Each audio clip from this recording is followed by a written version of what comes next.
है, लेकिन ऐलान किसी भी दल की तरफ से नहीं हो पा रहा। ऐसा लग रहा है कि सभी राजनीतिक दल एक दूसरे की लिस्ट का इंतजार कर रहे हैं।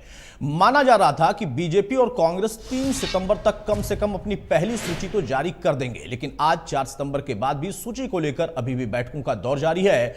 बात कांग्रेस की करें तो पार्टी में स्क्रीनिंग कमेटी से लेकर केंद्रीय चुनाव समिति का मंथन हो चुका है। माना जा रहा है कि 60 उम्मीदवारों के नाम लगभग तय हैं, सिर्फ ऐलान होना बाकी है।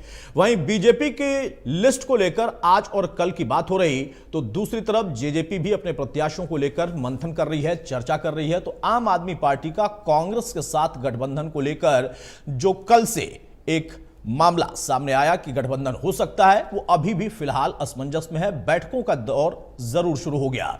इनेलो बसपा 15 उम्मीदवार घोषित कर चुके हैं, लेकिन 2 प्रमुख दल जो एक सत्ता में हो और एक प्रमुख विपक्षी दल यानी बीजेपी और कांग्रेस, उनकी तरफ से आज या कल की बात कह के एक दिन टाला जा रहा।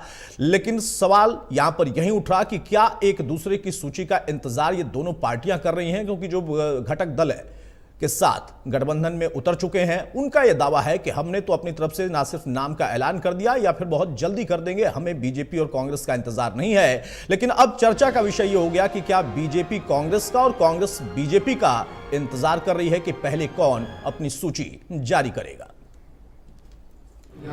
बहुत जल्दी हमारा राष्ट्रीय नेतृत्व चुनाव की डेट को देखते हुए 5 तारीख से नामांकन प्रक्रिया शुरू होगी। मुझे लगता है हमारा राष्ट्रीय नेतृत्व तो सही समय पर सही फैसला लेगा। क्या आधार बनाया गया है आवंटन का, किस तरीके से टिकटें दी जाएंगी? अच्छे साफ छवि के जिताऊ उम्मीदवार चुनावी मैदान में हों और सभी वर्गों को सम्मान मिले, सभी वर्गों का ध्यान रखते हुए भारतीय जनता पार्टी का राष्ट्रीय नेतृत्व फैसला लेता है। सीएम के लिए कौन सा? मुख्यमंत्री के लिए सभी 90 की 90 विधानसभाएं सेफ हैं, जिताऊ हैं और हमारा राष्ट्रीय नेतृत्व जहां से भी कहेगा वहीं से वो चुनाव लड़ेगा। इनसे भी बड़ा उम्मीदवार हमारा भारतीय जनता पार्टी का रहेगा और जो इनको हराने में सक्षम होगा वो भारतीय जनता पार्टी का उम्मीदवार मैदान में होगा। हरियाणा की स्क्रीनिंग कमेटी की जो है मीटिंग हुई थी, उसमें जो प्रस्ताव बने थे उसको प्रस्तुत किया गया।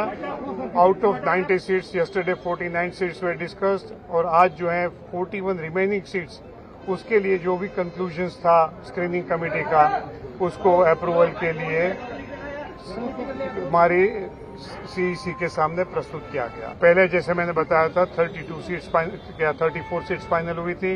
इसके बाद आज जो है अन्य जो 41 सीट्स में से 32 सीट्स फाइनल हो गई। आम आदमी पार्टी सर कब तक अपनी लिस्ट फाइनल करेगी? कुछ का 2 राउंड सर्वे हमारे पूरे हो चुके हैं और लिस्ट की स्क्रूटनी चल रही है, बहुत जल्द घोषणा करेंगे। तो सभी पार्टियां और सभी पार्टियों के नेता ये कहते हुए जरूर सुनाई देते हैं कि जल्द से जल्द हमारी लिस्ट आ जाएगी। मंथन बिल्कुल आखिरी दौर में है, लेकिन अभी फिलहाल 2 दलों की बात करें, प्रमुख दल जो हैं एक सत्ता में और एक विपक्ष में, उनकी तरफ से मंथन तो लंबे समय से चल रहा। बीजेपी आज भी मंथन कर रही, कांग्रेस भी आज मंथन कर रही, लेकिन सूची कब आएगी, लिस्ट कब आएगी, पहली लिस्ट को लेकर अभी भी इंतजार बरकरार है। सवाल इस बात का है कि क्या जो अब इस वक्त राजनीतिक गलियारों में चर्चा चल रही है कि दोनों ही पार्टियां एक दूसरे की लिस्ट का इंतजार कर रही हैं ताकि उसके हिसाब से कैंडिडेट मैदान में उतारे कि किस पार्टी ने किस उम्मीदवार को मैदान में उतारा है, उसके बाद अपना दांव खेला जाए।